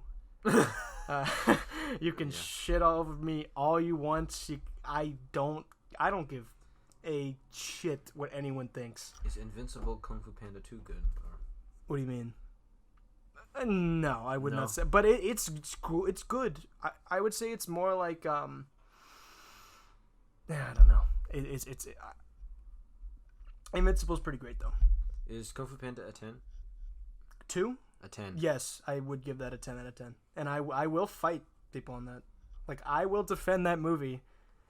And I don't want to say... Legendary. Yeah, no, it is legendary. And I don't understand why people don't... Like it. Like, people just forget about it. And, like, I'm like, no, this movie is so good. Mm-hmm. And it's so good. And it has absolutely no right to be that good. Like, that's what fascinates me about it. I'm like, how is Kung Fu Panda 2 have... Like, how is it this good? How does it have this good of a story? How does it have this good of characters? How does it have this good of a villain? Like, Lord Shen is so fucking cool. And you completely get... You get him. You get what he's doing. You get what his whole, like... motive. Yeah, what his grudge is. What, like, how he was, like... Like, he was, like... Exiled from his... Yeah, he was exiled by his own parents, and how, like, his parents were, like, oh, he's like, he's like, you know, like, oh, he's dangerous, so, like, and how, like, and he's like, man, that just really made him sad. He's like, man, like, my parents are just, like, they just, like, threw me out. They thought I was, like... a monster. Yeah, and, like, I'm not and, like...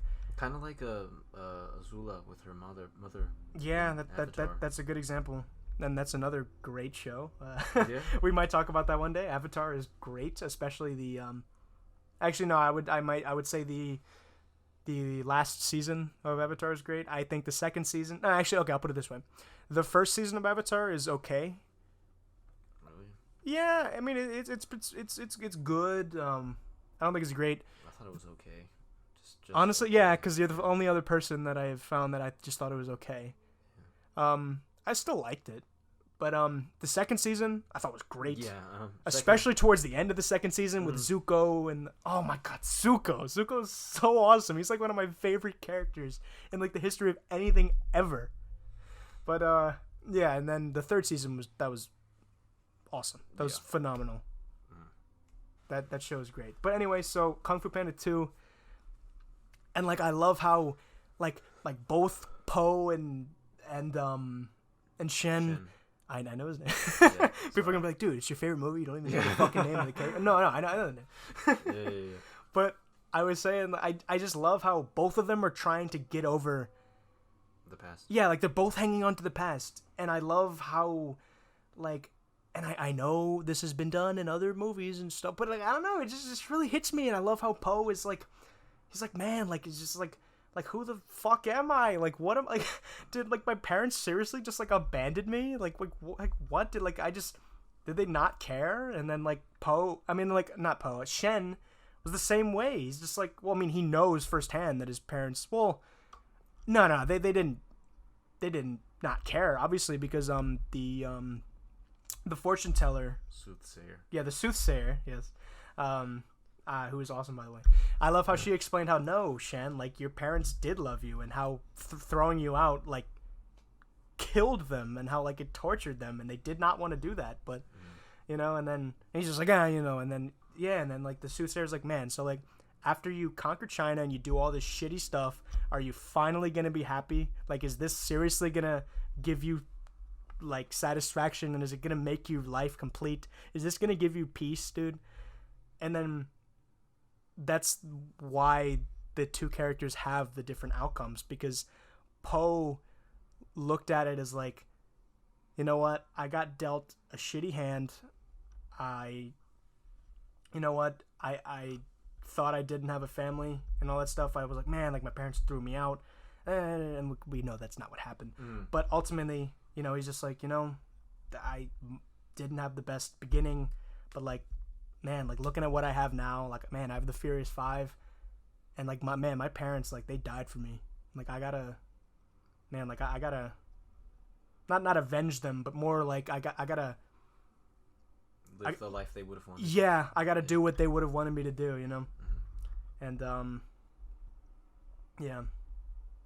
With like Mr. Ping being his new family, with the and the relationship, yes, and the relationship with his dad. Like, I don't want to say Mr. Ping because it's his dad. That's his dad, you know. And I love that, and like his, and how like Mr. Ping, who's, you know, the goose, by the way, and he's a adopted Poe, and Poe didn't know he was adopted. I love that joke.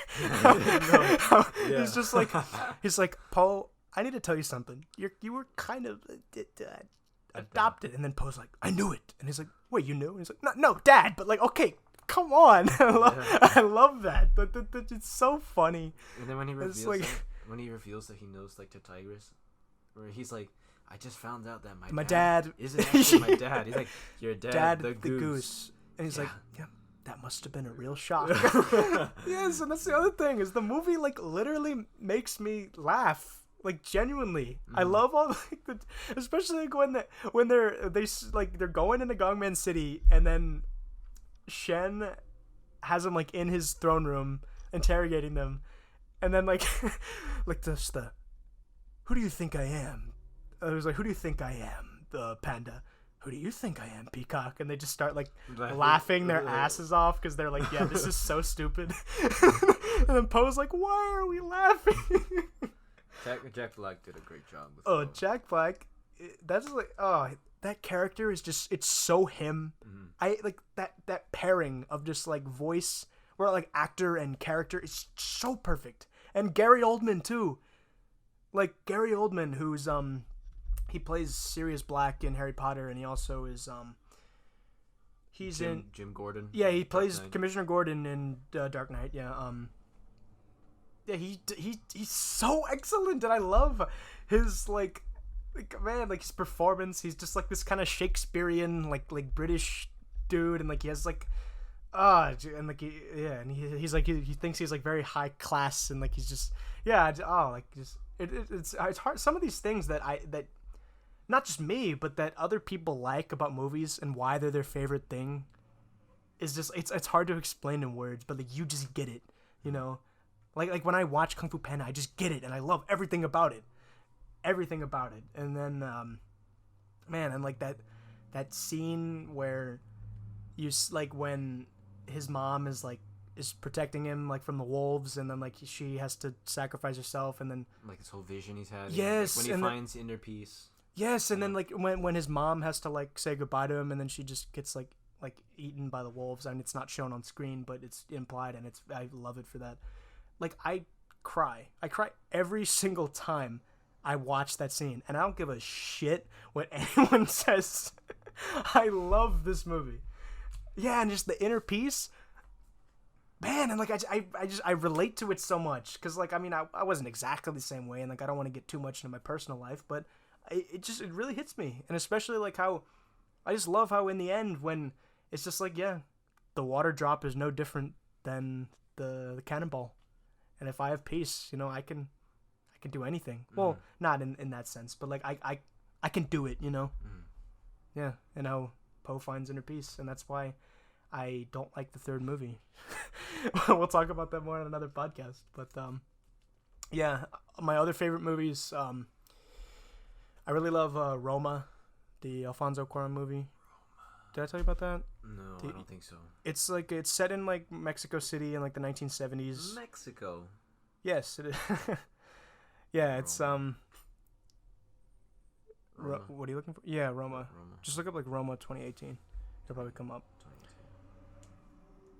2018. I love the cinematography. I love like the black and white. I love how it's like calm and peaceful, but then like the scene where, well, you haven't seen it, so I guess I can't really get into that much detail about it. But it's great. Watch it. You might cry. I don't know. I don't know how you are about these things, but I also love Jurassic Park. Jurassic Park, the first one? Yes, that's always been one of my absolute favorite movies. It's so fucking cool. Like, man, like the T-Rex, that's just so cool. Like that whole T-Rex, you've seen it, right? I think so. I think I watched it a long time ago. The whole like T-Rex attack scene at the T-Rex paddock, that scene is just like one of the greatest, like it's like one of the best like helmed sequences like I've ever seen in a movie. How like they seamlessly blend like the suspense with like the effects, and like how they like I buy the the T-Rex looks real. It looks yes, really good. I know for its time. Yeah, exactly. And like even now, and like I know there's a few shots where like some of the dinosaurs look like questionable, but for the most part, like I love how they blend the practical effects, like the real T-Rex model with the CGI. Yeah, like when they use it for the wider shots. And a lot of people have actually talked about this, and like I don't want to sound like I'm just being derivative of other people's opinions, but when like you can tell that the technology was not like as good as it is now, so they needed to do something to like cover up, you know, the imperfections, and they did that by setting it at night in the rain, and that's what makes scenes fucking cool and like atmospheric, and it's what makes you get into the vibe and the mood of the scene. Like, this is real, this is happening. Yes, and it's what draws you in, like the sound. That's something that people really don't think about when they're like watching a like movie or TV show, because you like when you watch, a lot of people when they watch movies, I'm not docking people for this at all. Like I don't know what's going on and whatever, but a lot of people when they watch movies and TV shows, they just have like they have a lot of other sounds going on, like a lot of like other things going on in the house and stuff like that, and like they don't watch movies like just like silence, nothing else is going on, and you're just absorbing all of the sounds that the movie is making, or TV show, and like I know so I just keep specifying this, but yeah, and that's like the sounds of that scene, like with just the raindrops and the like the thump, like the boom, that it's so well done. And then like the you know like when the, I don't know how well you remember the sequence, but when like the electric fence is, you know, like because all the electricity is turned off by like the bad guy, and then you hear just like the fence is coming apart because like the T-Rex is breaking it, and you just hear like the creaking like sound. Oh, it's so good. Yeah. I don't remember that. Well, I must have been really young. I don't remember. That's a great movie, and I also love all the characters within that movie. I love how they all have their own like perspective, like especially that scene where they're eating lunch, you know, with John Hammond, like all the people that are going to observe the park, and I love how they all give their own perspective of what, like on the park, and like their opinions on whether or not this is like a moral thing, like bringing back all these dinosaurs and stuff like that. And I really like that. And Ian Malcolm is so funny. Jeff Goldblum is excellent.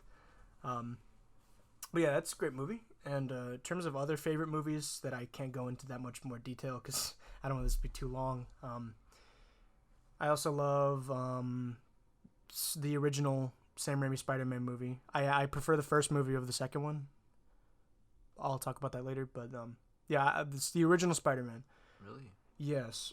Also, other favorites I love, you know, like the original Star Wars movie. I think it's great. Empire Strikes Back is great. Don't even need to explain why it's great. It's so much said about it. It even almost started a war, actually. Yeah. That's great. I like that. No, I also love Amadeus, the movie about Mozart and his rival Salieri. Amadeus, I don't think I've seen that. That's great. You should check that out. I also love... Hold on. I hate having to consult a list. Oh, I also love the third Harry Potter. Harry Potter and the Prisoner of Azkaban, who... Alfonso Cuarón is my favorite director, by the way. I love Harry Potter 3. I think it's one of the best, if not the best, fantasy movie of all time. Like fantasy slash kid family movies ever. I don't know if that makes sense. I don't even know if it's like a genre, but I'm just trying to, explain myself the best I can. Mm-hmm. I love the way it's filmed. I love how it works as like its own movie within, but like it still weaves its way into like the other Harry Potter movies. I mean, that's I don't want to get into much because like Harry Potter is a huge topic to talk about, but I love the music. I love the sets. I love the costumes. I love all of the magic vibes, like the fantasy vibes, and like I love Harry. I love all the characters in the movie. I love Ron. I love Hermione. All the characters are great in that movie. Sirius Black, Gary Oldman, same voice as Shen. Yeah, he's excellent. He's really versatile, Gary Oldman. Yeah, I know, he's such a good actor. And he's I forgot what the movie is. He played like some stoner, like Jamaican character or something like that. Jamaican. Yeah, with like a grill on his like teeth, with like dreadlocks. I was like, what? That's Gary Oldman. And he also played Churchill. In the movie, it wasn't that great, but the movie Darkest Hour. I think I saw that. Yeah. Was it like a World War II movie? Yeah, or something? It was about that. Hold up. I might be thinking of something else. Hang on. Yeah, Harry Potter 3 is excellent too. Oh, Rango. Gotta Rango. love Rango. Yeah. What I love about Rango is how it's like you can watch this as a joke and you can actually watch, and you can also watch it seriously, and it's both excellent in like both perspectives. That's what I love about it. Johnny Depp. Yes, and I had never seen a movie, Rango specifically, in like a long time. When I first watched it like a few years ago, I had never seen a movie where I laughed out loud so many times, and I was literally by myself. Because a lot of people can't laugh if they're by themselves, but like I was like dying laughing. The movie's hilarious. Mm-hmm. The score is also excellent. I also love Alien, the original 1979 movie. I love the atmosphere. Because if you guys can't tell, I'm a guy who's big on like the mood and atmosphere of a scene and like the feelings you get from it. You should watch it. It's great. Alien. Right? Yeah, the score is just like, it's so creepy, and like just the whole idea of just like the alien, like how like it just invades your body like against your free will, and you just like give birth to it through like your it's just. Ugh. It's creepy, but like I just love how it's like an allegory for like rape and stuff like that, Nice. It does it very well. Also, the alien is it's the coolest thing ever, like the actual creature and the design itself. I also love the Indiana Jones movies. I don't know if you've seen those, but the third one specifically is excellent. I love how it like treats like it shows Christianity as like a. Like it's like, ooh, this is like a cool, like ancient, like mysterious, like kind of thing, And that's how we typically have like the attitude about that towards like the Eastern religions, But I love how it has that lens of looking at Christianity and like the Holy Grail and all this stuff. It's very like mysterious and like exotic and stuff like that. That's different way, kind of like, what is it, romanticism or something? Yes, and while I do still think that Christianity is like that. In reality, I just love how there was a movie that did that, Also, Life of Pi. That movie is great. Can't really get that into that much more detail about any of these because I don't want this to be too long. Andrei Rublev, the Andrei Tarkovsky movie, the Russian movie from 1966. It literally. The way the movie looks, like it looks like it came out like now. Really? Like yeah, like it was so like every single shot in that movie, like I could frame that, and it looks like great. And like the whole like it's just like this like like the meaning of like art and how it like really means something to like actually like take time and like effort to completing something. And just, man, like, if I could give any movie an 11 out of 10, it's not necessarily my favorite movie. I mean, it's one of my favorites, but like, I think that might be the greatest movie I've ever seen. Just like if I'm trying to be as subjective as possible. Like, I would give it an 11 out of 10 if I could. So it sounds like you're like a big fan of like visual storytelling. Yes, that is my thing. Because, you know, like I've talked about with like that's why I prefer the 2003 Clone Wars over the 2008 Clone Wars and stuff like that. And Primal. Primal is awesome. Yeah. The Shaun the Sheep, maybe? I would like to see that. I've never seen it. I used to watch, because they used to come on, I think it was on Disney Channel. I can't remember. Like, they would come on in between episodes of like bigger shows. And they're like the little episodes really aren't like they're just the shorts, like 1 minute long. Yeah, like they would play those between episodes. I remember seeing those, and I was like, yeah, these are funny. I like these. Another stop motion. It's a different like faculty. It's a different like area of animation, but I'm also very into that. I like Fantastic Mr. Fox. It's an excellent movie. I love that style. I love all of the little props and all that stuff, and like the overall style of the movie and stuff like that.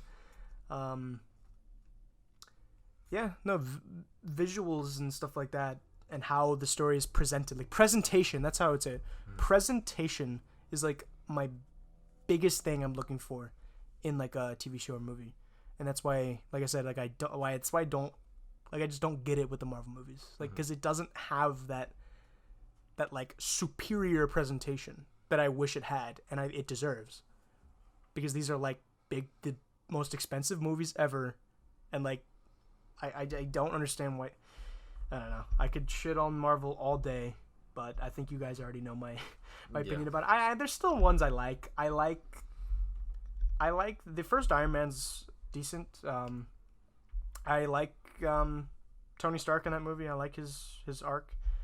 The last act of that movie is like really bad though, and it falls into like just the movie, like the superhero movie cliche with like all right, there's a bad guy now, and like we need to get the bad guy, and like the good guy and the bad guy need to fight, and like the bad guy has a plan, and he's gonna like he's gonna set up the thing at the top of the beacon, and the beacon's gonna like do something. Yeah, and that's why I fucking hate the Amazing Spider-Man.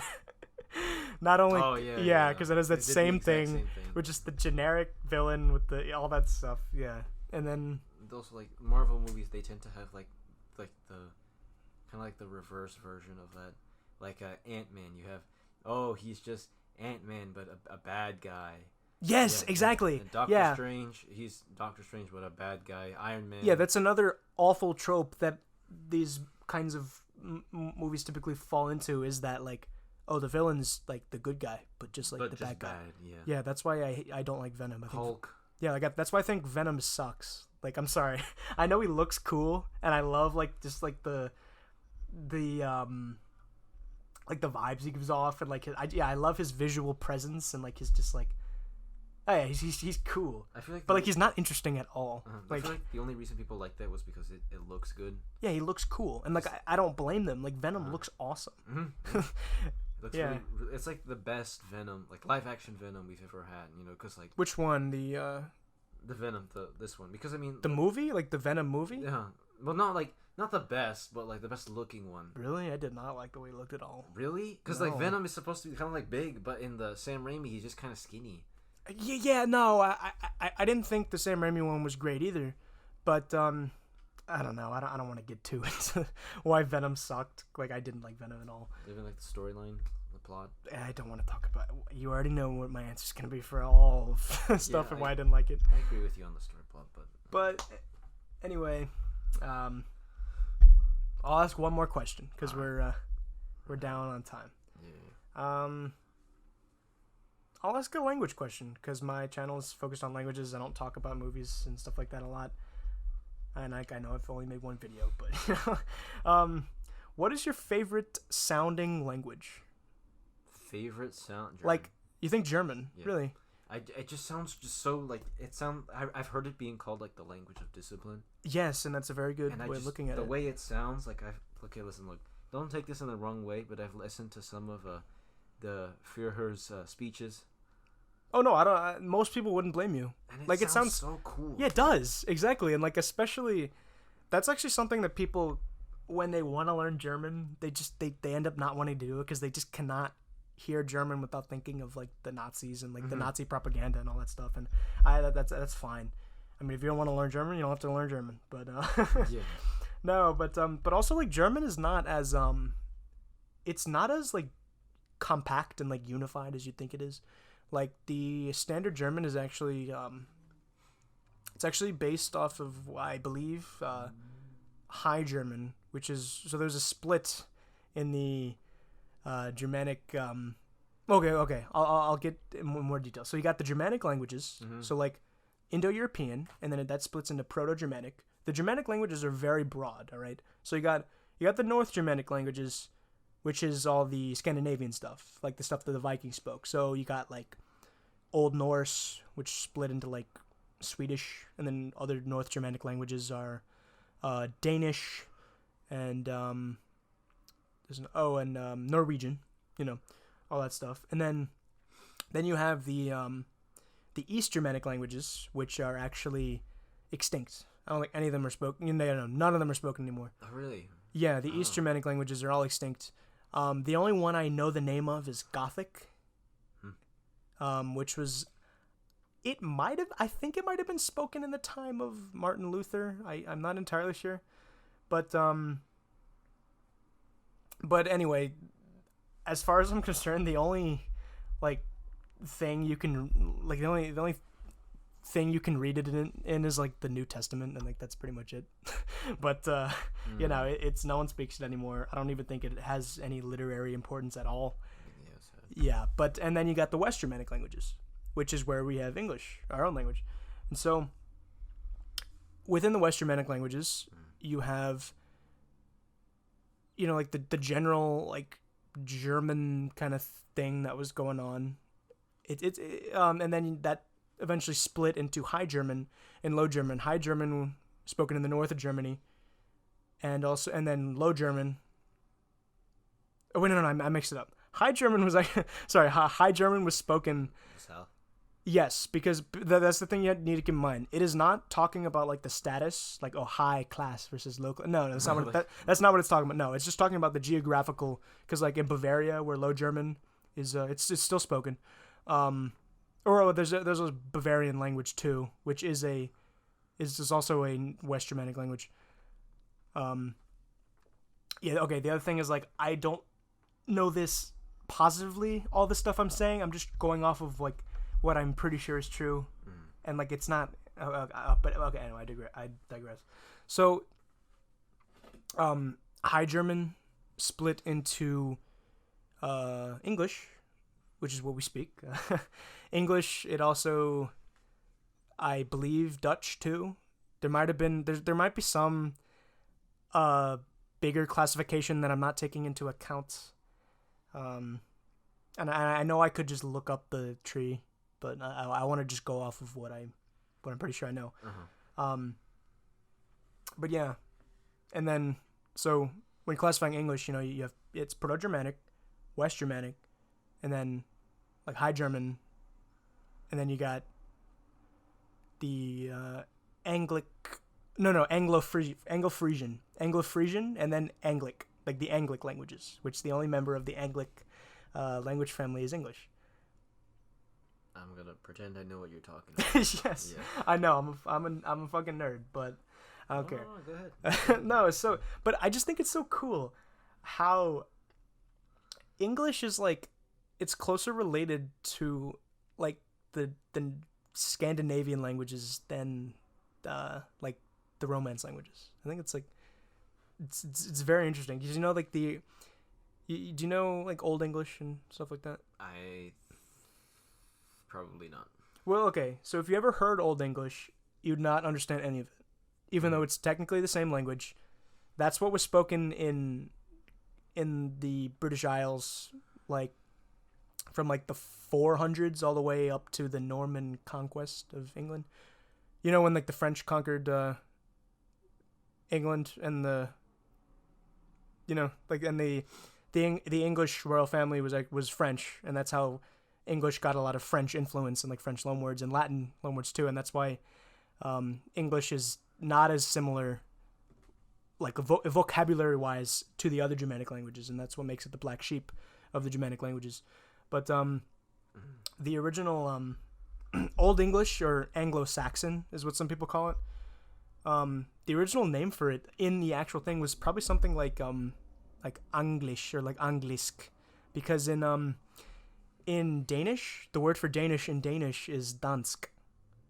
So the SK is what the SH probably used to be. And so like over time it was probably like Anglisk to like English. That's you know the prefix like Anglo and stuff like that's what that comes from, like the Anglo-Saxons, like the original people that were in England and stuff like that, you know.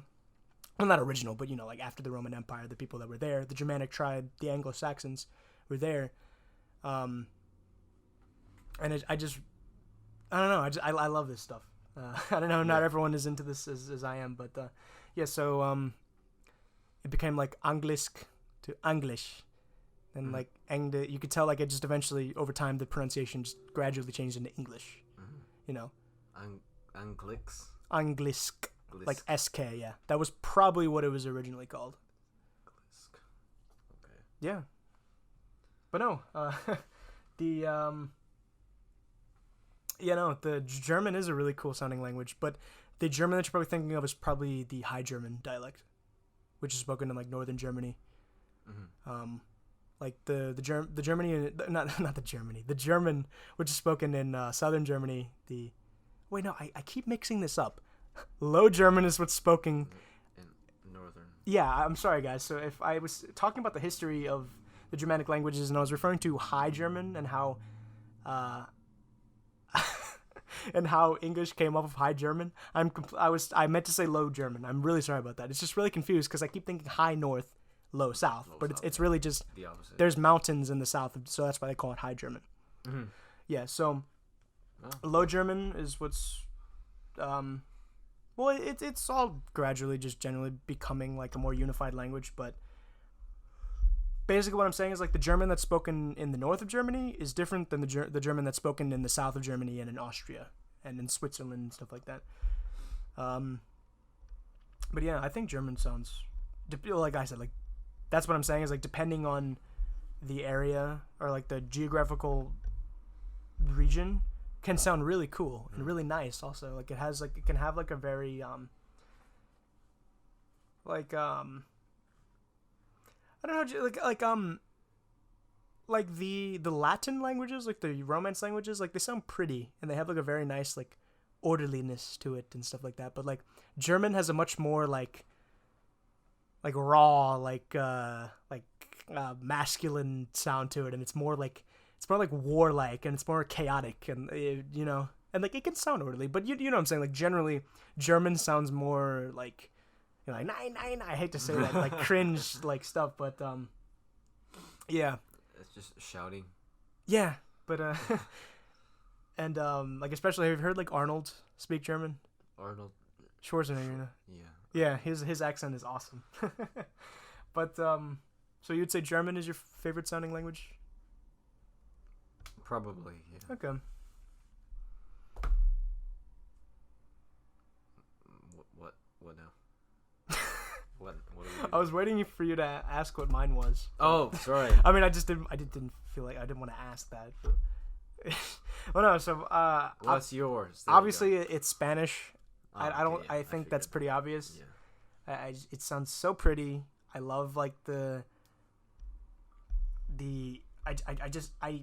feel like the might of like the Spanish Empire when I hear any accent of Spanish. I feel like the influence of the conquistadors and like the global empire and like the I don't know how much my point is getting across to y'all, but I don't know. It sounds really it's really pretty, and I love I really love like Mexican culture, and like when I hear Spanish, it makes me think of like, you know, like it has a very homey sound to it, you know, and I love homey.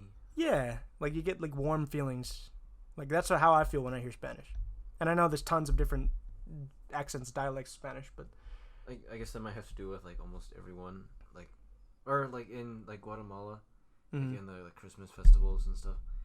Really, you just kind of open the door and anyone can come in. You can give them food. Yeah, stuff You like just yeah, exactly. help everyone's just kind of like one big family. Yeah, Spanish just makes me think of that. You know. That makes sense, yeah. But if I didn't say Spanish, I'd probably say like Vietnamese. No, Vietnamese is actually growing on me a little bit. I don't think it sounds as terrible as I thought it did. And I'm not trying to offend anyone by saying this the like the way the language sounds is good or bad. I'm sorry if I did, but that's not what I'm intending. I'd say probably like probably like Greek or Italian, one of those two. They sound really cool. I never heard that. Greek, yeah. just go up and listen to it. It sounds pretty cool. Greek or Italian, something like that. Yeah, I mean I think Greek sounds closer to like Spanish than it does Italian. Wait, is this like worse or like the best? Like what do you mean? Like best your favorite languages or like your like favorites? Yes, like sounding. These are my favorite ones. Oh, okay. I thought you said Greek those three. I would say yeah. I probably like Greek, Spanish, Italian, Greek, Italian. Yeah, those are my three favorites. All right. Yeah. Well, it was nice doing the podcast with you. Yeah. You have anything else you want to say? Because I don't want to hit the 2-hour mark. I really need to stand up. All right. Well, when you sit back down, I'll just give like the farewell stuff like that. I'm gonna have a dent because of this thing. Yep. Thank you all for listening. I don't know how many people listen to this, but it doesn't matter. We made this podcast. I hope y'all liked it. Mm-hmm. If you sat around to this moment of the podcast, kudos to you. Thank you. If you're that committed to, you're awesome. If you're that committed to listening to us talk about superheroes and all this stuff that a lot of people would say is useless, but if you listen to the whole podcast, I really appreciate it. And I gotta say all the generic YouTuber stuff. You just gotta subscribe to my channel. You gotta like this video, all this. But I want you to do that. Please do all that stuff. If you liked it, we want to make more. Thanks for listening. See y'all. Yeah. Have a good day. Don't let the bed bugs bite, I guess. All right. See y'all.